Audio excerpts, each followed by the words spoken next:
মহিলাদেরকে টাইম দিয়ে দিলেন, তুমি আধা ঘন্টা তেলাওয়াত করে কাজে যাও, এরপরে আরেকজন 20 মিনিট তেলাওয়াত করে কাজে যাইবা, এরপরে আরেকজন। এভাবে শিডিউল করে দিল যে জুবায়দার পুরা বাড়ির মধ্যে 24টা ঘন্টার প্রতিটি সেকেন্ড তেলাওয়াতের আওয়াজ। এ হলো জুবায়দা।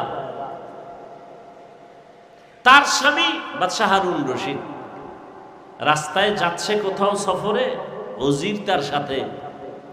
তো দিক দেখে একজন বুড়া মানুষ মরণের সাপ চেহারায় পড়া গাছ লাগাইতেছে, ফলের গাছ। তো বাদশাহ হারুন রশিদ, এই বুড়া তুমি কি করো? ফলের গাছ লাগাই।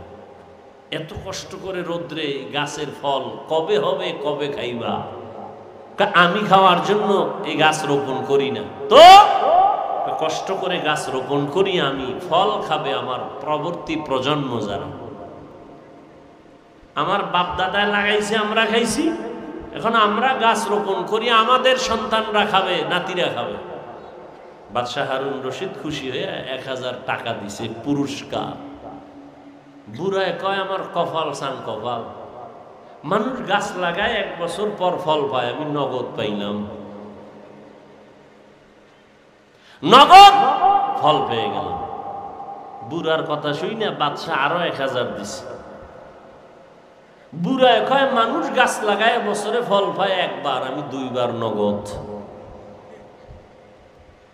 ওজিরে কয়, বাদশাহ এখান থেকে ভাগো, বুড়ায় যে বুদ্ধি লইছে, ফকির বানায় ছাড়ো। কি বুঝলাম এখান থেকে? কসাসুল আউয়ালিন মাওয়াইজুল আখিরিন, অতীতের ইতিহাস, অতীতের কিচ্ছা কাহিনী পরবর্তী প্রজন্মের জন্য উপদেশ, নসিহত। কিচ্ছা কাহিনীর ওয়াজ আমরা করি না, উল্টা পাল্টা মেজাজ গরমের বয়ান ছাইরে দিছি, ঠান্ডা হয়ে গেছে। বেয়াদব সাইজ করতে আলহামদুলিল্লাহ আমার সময় লাগে না। ওই কপাল পোড়া যারা বলে কেচ্ছা কাহিনীর ওয়াজ করি না, তুমি কিসের ওয়াজ করো?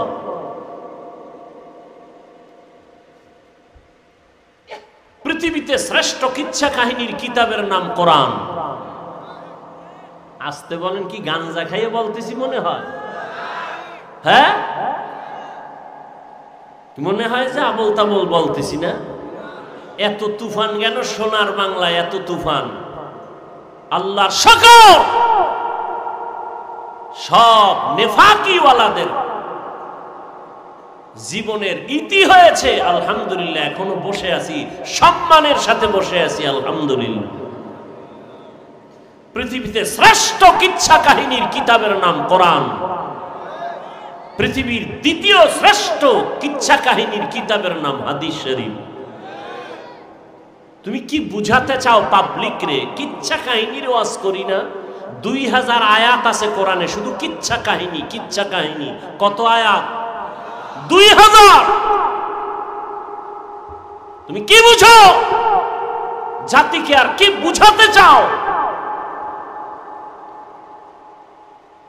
এখানে অনেক তালিবুল ইলম উলামায়ে কেরাম বসে আছেন। কোরআন শরীফের মধ্যে বাঘের কিচ্ছা নাই? এই ছাত্ররা কম নাই?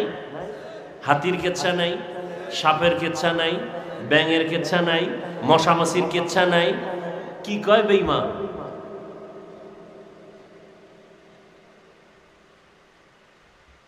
কি মেসেজ দিতে চাও জাতিকে?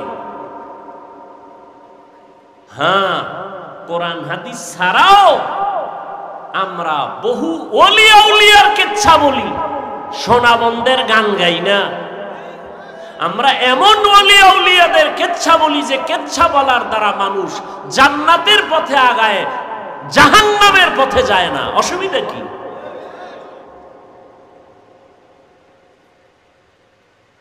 বাপ দাদার কিচ্ছা কাহিনী বলি, কত তোকমা লাগানো। আমাদের বাপ, আমাদের দাদা, আমাদের ওস্তাদ, আমাদের মুরব্বীরা এমনই আল্লাহওয়ালা, তাদের কিচ্ছা বললে মানুষ কাঁদে। তোমার বাপ দাদার জীবনের নাম নেওয়ারও সুযোগ নাই। তোমরা সেই কপাল নিয়ে জমিনে আসছো, উজানির কারি ইব্রাহিম রহমতুল্লাহ আলাই বাঘের কেচ্ছা বললে মানুষ অনেকে মন্তব্য করে, এগুলো আমি পয়েন্টে পয়েন্টে সাইজ করছি, বাংলাদেশে কম করি না, একটু এখন চুপ হয়ে গেছে।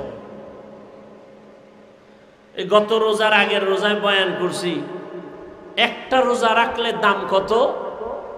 একটা উড়ন্ত কাক, জন্ম থেকে একটা কাক, কাক বুঝেন না, কাউয়া, একটা কাউয়া জন্ম হয়েই উড়তে থাকে, উড়তে উড়তে উড়তে উড়তে উড়তে উড়তে বুড়া হওয়া পর্যন্ত উড়তেই থাকে।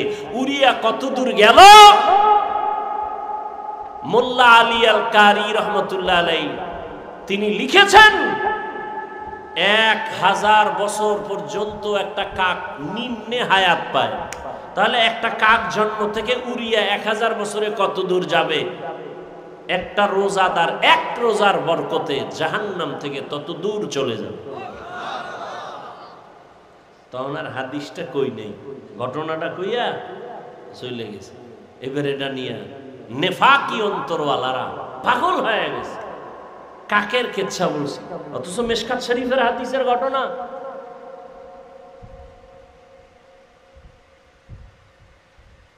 আল্লাহ হেদায়েত দান করুন।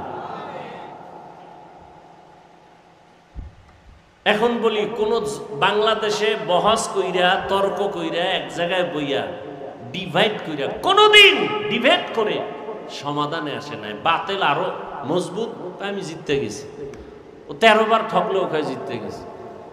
এরকম বেহায়ার সাথে আদবলা তো কখনো যাবে না। যাদের লজ্জা নেই ওদের সাথে তো ভালো মানুষ আগাইতে পারে না। এই জন্য তর্ক নাই, বহাস নাই, কিচ্ছু নাই। আমি সারা বাংলাদেশে বলছি, উজানি নিয়ে প্রশ্ন, চরমনাই নিয়ে প্রশ্ন, তাবলিগ নিয়ে প্রশ্ন, দেওবন্দি নিয়ে প্রশ্ন, সব প্রশ্নের এক জবাব, ওয়াজে ব নিজেই জবাব পেয়ে যাবে। ব উজানির মাঠে এসে ব, কোনো প্রশ্ন করা লাগবে না। ও লাফায় কেন, প্রশ্ন তোকে করবো, তুই লাফাও কেন। ব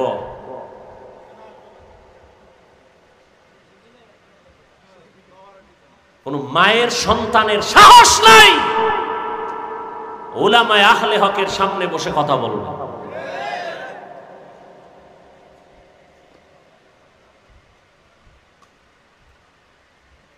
আল্লাহ হেদায়েত দান করুন। উজানি লাফায় কেন, তোমার প্রশ্ন, আর আমার প্রশ্ন তোমাকে, তুমি লাফাও না কেন।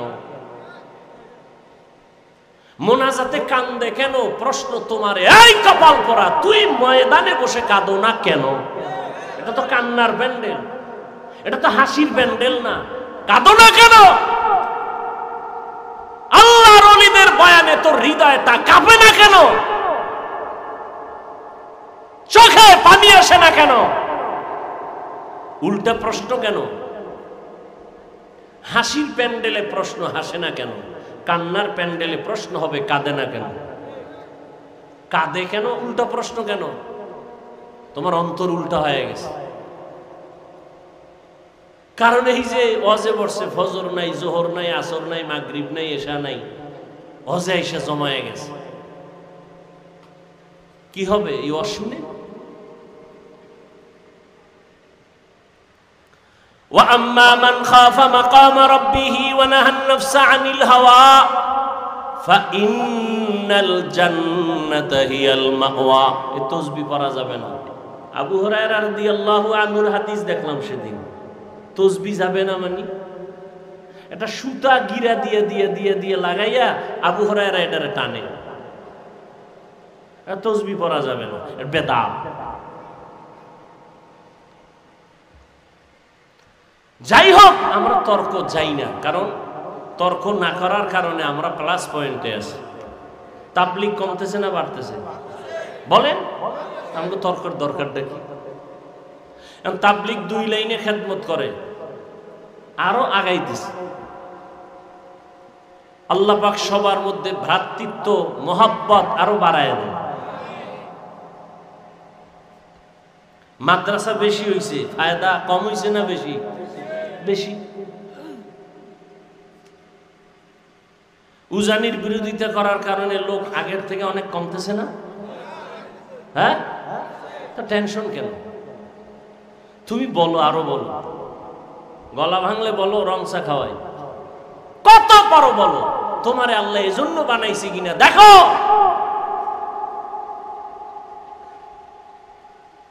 কওমি মাদ্রাসার বিরোধিতা করার দ্বারা বাড়ছে না কমছে? কওমি মাদ্রাসা আরো বাড়বে। বাংলাদেশের প্রত্যেকটা ঘর হবে এক একটা কওমি মাদ্রাসা। বলবেন কেন? বিরোধীদের বিরোধিতার কারণে। কারণ জোয়ারের পানিতে বাদ দিলে পানির শক্তি আরো বেড়ে যায়। সব কিছুর মূলে আল্লাহর ভয় নাই, এটাই আসল। আর এই ভয় আল্লাহর জাতের কসম, আল্লাহর ভয় অন্তরে ততক্ষণ পর্যন্ত আসবে না যতক্ষণ পর্যন্ত ওলিয়া উলিয়ার সোহবতে যাবে না। কোনো চালাকি চলবে না, ফাইনাল কথা। এজন্য তো আমি চ্যালেঞ্জ দিয়ে বলি, সারা বাংলাদেশে যারা ওলিয়া উলিয়া মানে না, এরা কোরআনও মানে না, বুখারী শরীফও মানে না, এরা ভণ্ড। এদের যারা ভণ্ড বলে না তারাও ভণ্ড।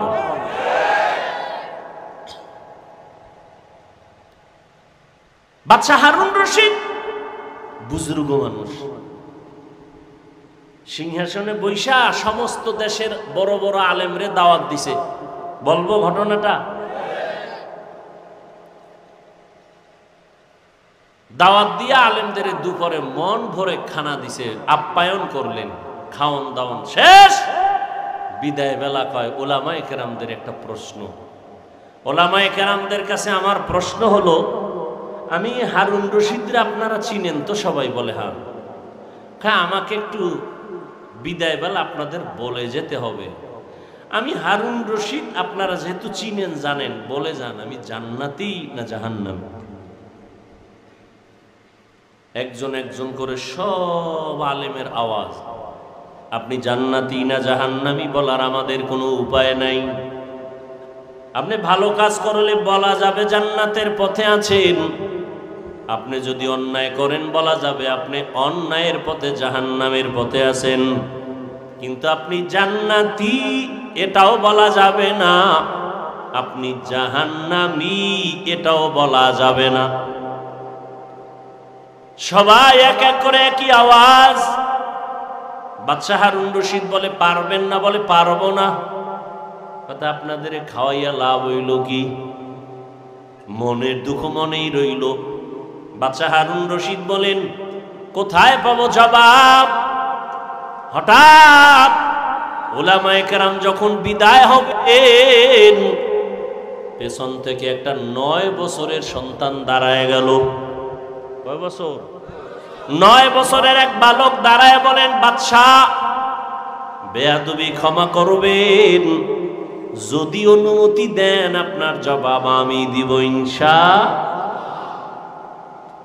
আলেমরা সব আশ্চর্য হয়ে গেল, বাদশাহ আশ্চর্য হয়ে গেল, কেমনে দিবে? দাও জবাব। বলে না এত সোজা না। কি? বলে আমাকে আপনার সামনে হাজির করেন। বাদশা হারুন রশিদ বলে রাস্তা করে দাও। 9 বছরের বালক সামনে দাঁড়ায়া বাদশাকে বলেন, ও বাদশাহ প্রশ্নটা আবার করেন।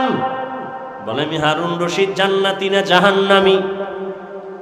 বলে জবাব তো আমি দিব। বলে হ্যাঁ, আপনার কাছে আমার ছোট প্রশ্ন, আমি যেহেতু জবাব দিব এই সময় আপনি বড় নাকি জবাব দেনেওয়ালা আমি বড়? বাদশাহ বলে সাময়িক সময়ের জন্য হলেও তো তুমি বড়, তুমি জবাব দিবা। বেয়াদবি মাফ করবেন, কিছু সময়ের জন্য আমাকে সিংহাসনে বসায় দেন, আপনি নিচে নামেন। বাদশাহ হারুন রশিদ তো লুভি বাদশাহ না, আল্লাহর মোহাব্বতওয়ালা বান্দা। সাথে সাথে ওজিরে আজমকে বলে দ্রুত নিচে আমার জন্য বিছানা করে দাও, 9 বছরের বালকের সিংহাসনে বসাও। 9 বছরের বালকের সিংহাসনে বসায় দিল বাদশাহ নিচে।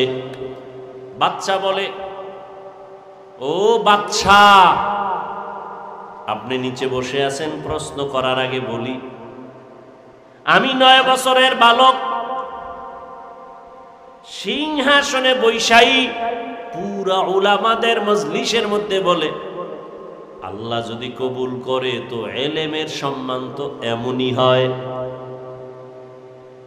এলেমের সম্মান এত বড় বাদশা নিচে আমি 9 বছরের বালক সিংহাসনে এলমেরা এজাজ করদান বেহিসাব খলকেরা দাদান জওয়াবে বা সওয়াব হক না দারাত দোস্তে খলকা জারেরা নিস্তে ই খজলত কে দিনদারেরা। এলেমের বড় মূল্য। 9 বছরের বালক বলে এত বড় বাদশাকে নিচে বসাইলো, আমার উপরে বসাবার একমাত্র কারণ হলো এলেমের বরকত। এই জন্য এলেম যার অন্তরে থাকে, যার মধ্যে থাকে, বাংলাদেশের অনেক আলেম ওলামারা পর্যন্ত ভিন্ন লাইনের জানতো না। বাংলাদেশে একজন গভীর জলে বসবাসকারী এলেমের বাহাদুর বসে আছে, মুফতি আব্দুল মালিক দামাত বারাকাতুহুম। অনেক আলেমরাও ভালো করে জানতো না তিনি কে, ছাত্ররা তো জানার কথা নাই। কিন্তু এলেমের বরকত এমন জিনিস, নিজেরে গোপন করে রাখার কারণে আল্লাহ এমন ভাবে প্রকাশ করে দিছেন যে জাতীয় মসজিদের খতিব। টাকার কারণে না, কিসের কারণে? এলমেরা এজাজ করদান বেহিসাব খলকেরা দাদান জওয়াবে বা সওয়াব। ভাই ছাত্ররা, মানুষের কাছে প্রকাশ হওয়ার জন্য ফেসবুক চালাও, মানুষের কাছে প্রকাশ হওয়ার জন্য মিডিয়া ব্যবহার করো। যদি মানুষের কাছে দামি হতে চাও, নিজেকে গোপন করো। আল্লাহ চোখের সামনে দেখায় দিলেন দৃষ্টান্ত। আর কি চাও? যে আব্দুল মালিক সাহেবকে জীবনে ওয়াজে দাওয়াত দিয়ে নেওয়া যেত না, কোন পাবলিক ফাংশনে তিনি নাই, সেমিনারে নাই, কোথায় আছে গোপনে, কোথায় থাকেন, মোবাইলে পাওয়া যাচ্ছে না তাকে, একটা ছোট্ট বাটন মোবাইল চালায়। আল্লাহ কোথায় নিয়ে আসেন? মন্ত্রী, উপদেষ্টা, গোষ্ঠী সুদ্ধা তার পেছনে নামাজ আদায় করে। আল্লাহ কি দেখাবেন?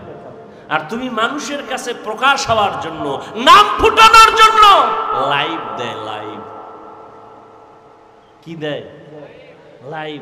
আমি এখন অমুক জায়গায় আছি, সমুদ্রের কিনারায়, পাহাড়ের গলির মধ্যে, বাইতুল্লাহ গিয়েও লাইভ দেয়। ফেরাউনের বাথরুমে ঢুকবো, রেডি থাকেন সবাই।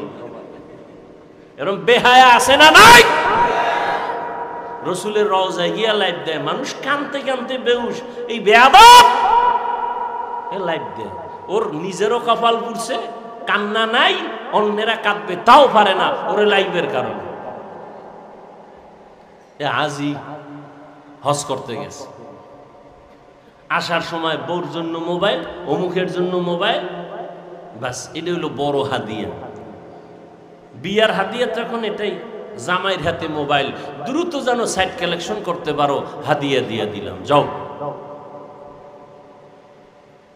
আর মানকে সিফা আটকায় গেলে তো টেনশন নাই, ফট করে বলবি যে মাত্র বিয়া একটা, আরো তো 3টা, টেনশন কি?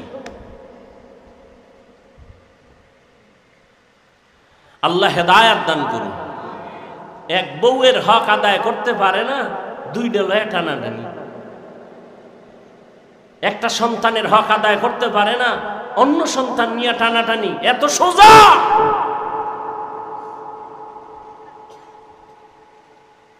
আল্লাহর ভয় বড় কঠিন।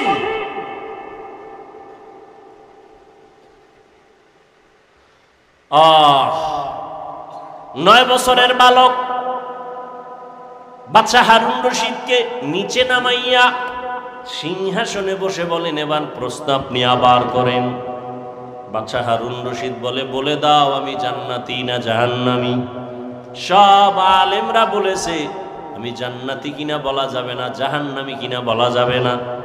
9 বছরের বালক বলে, আল্লাহর উপরে ভরসা করে বললাম নিশ্চিত আপনি জান্নাতি। কেমনে বলেছো? বলে আপনার থেকে একটা ঘটনা জানতে চাই, বলেন।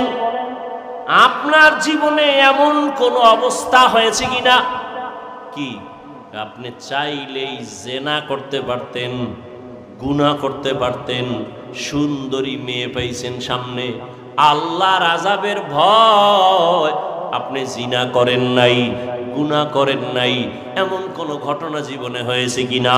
বাদশা হারুন রশিদ বলে একটা না, শতবার এমন অবস্থা হয়েছে, আমি চাইলেই সুন্দরী মেয়েকে দিয়া জিনার প্রলোভনে আমি পড়তে পারতাম।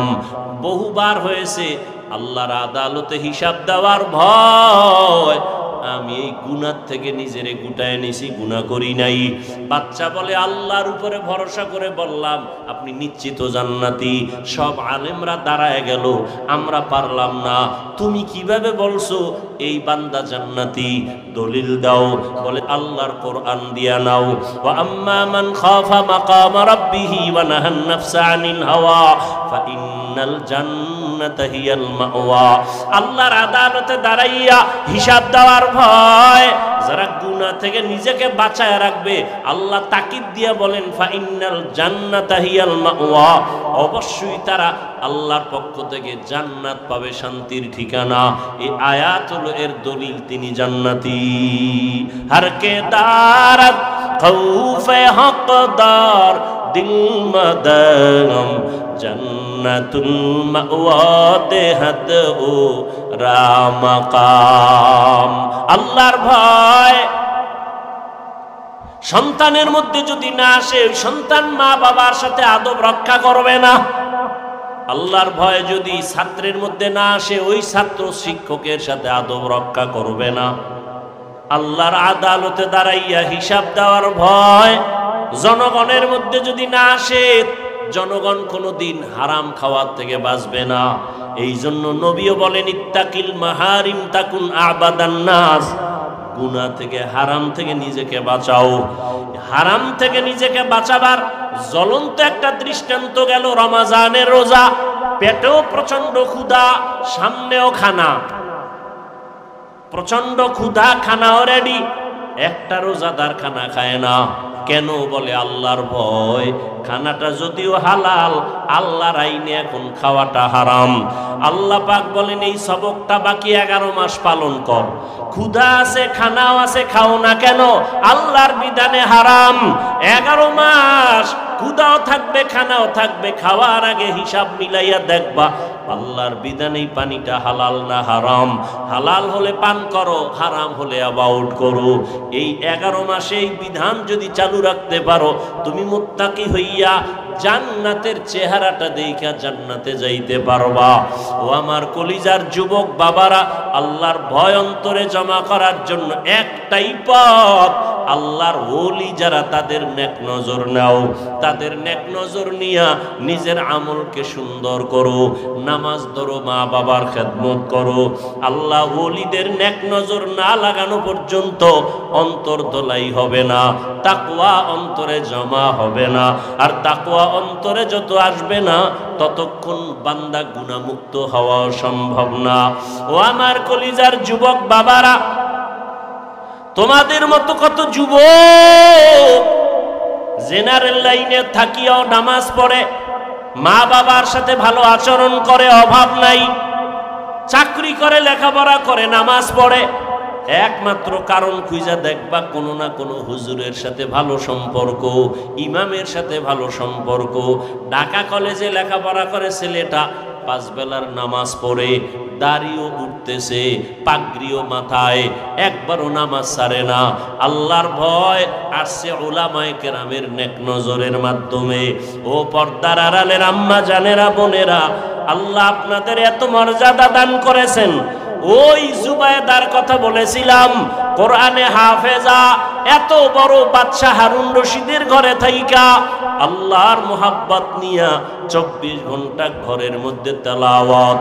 আপনাকে তো আল্লাহ এত বড় না দিল, যতটুকুই পেয়েছেন আপনার স্বামীর, আপনার ঘরের কামাইয়ের অভাব নাই। আপনি কেন বেপরদায় চলবেন? স্বামীর হালাল কামাই নিয়ে শুকর আদায় করবেন। সন্তান আল্লাহ দান করলে নেক আমলওয়ালা বানাবেন, নেককার সন্তান রেখে যাবেন, আপনার জীবনটা বড় ধন্য হয়ে যাবে। আপনার সন্তান ডাক্তার হবে বাধা নাই, ইঞ্জিনিয়ার হবে বাধা নাই, 5 ওয়াক্ত নামাজ পড়ে মা বাবার জন্য দোয়া করবে, উলামায়ে কেরামের নেক নজর নিয়ে চলবে, আপনার মরিয়া গেল জীবনটা ধন্য হয়ে যাবে। এখনো সময় আছে, তওবা করে নেন, আর বেপরদায় চলবেন না। আপনার মতো কত মা কত বোন পর্দা করে, স্বামীর মাল হেফাজত করে, নামাজ ছাড়ে না, সন্তানগুলো নেক আমলওয়ালা বানায় গেল, হাফেজে কোরআন বানাইলো।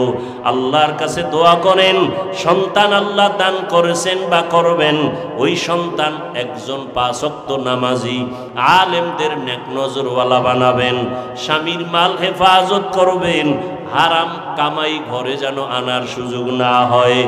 আল্লাহর বান্দাদের নিয়ে দোয়া করবেন, স্বামীর জন্য দোয়া করবেন। যুবক সন্তানদের বলবো, বাবা এখনো সময় আছে, তওবা করো, আল্লাহর কাছে মনে মনে নিয়ত করো, আর নামাজ ছাড়বা না, বেপরদায় চলবা না। মা বাবার দোয়া নিয়া, উলামায়ে কেরামের দোয়া নিয়া, শিক্ষকের দোয়া নিয়া, আল্লাহর মোহাব্বত নিয়ে, নবীর আদর্শ মেনে চলবা। তওবা করার নিয়ত যদি থাকে, মরিয়া গেলে যাবো আর নামাজ ছাড়বো না, দাড়ি কাটবো না, বেপরদায় চলবো না, মা বাবার সাথে বেয়াদবি করবো না, উলামায়ে কেরামের বিরুদ্ধে যাব না, নবীর আদর্শ সুন্নাত অনুযায়ী জীবন চালাবো। তওবা করার যদি অন্তরে নিয়ত থাকে, খাঁটি নিয়তে দুটো হাত আমার আল্লাহকে দেখায় দাও। আয় আল্লাহ আমাদের কবুল করে নেন, তওবাওয়ালা জিন্দেগি দান করেন, সুন্নাতওয়ালা ইজ্জতের জীবন দান করেন, মা বোনদের আবেদা পর্দাওয়ালা বানায় দেন, সন্তানগুলো নেক আমলওয়ালা বানায় দেন। আয় আল্লাহ মরণ পর্যন্ত তওবার উপরে মজবুত হইয়া নবীর আদর্শ মতে চলার তৌফিক দান করেন, আমিন। আলহামদুলিল্লাহি রাব্বিল আলামিন, والصلاة والسلام على سيد الأنبياء والمرسلين وعلى آله وأصحابه أجمعين يا أرحم الراحمين يا أرحم الراحمين يا أرحم الراحمين رب ارحمهما كما ربياني صغيرا اللهم إنك عفو كريم تحب العفو فاعف عنا اللهم إنا نسألك رضاك والجنة ونعوذ بك من سخطك والنار اللهم إنا نعوذ بك من البرص والجنون والجذام وسيء الأسقام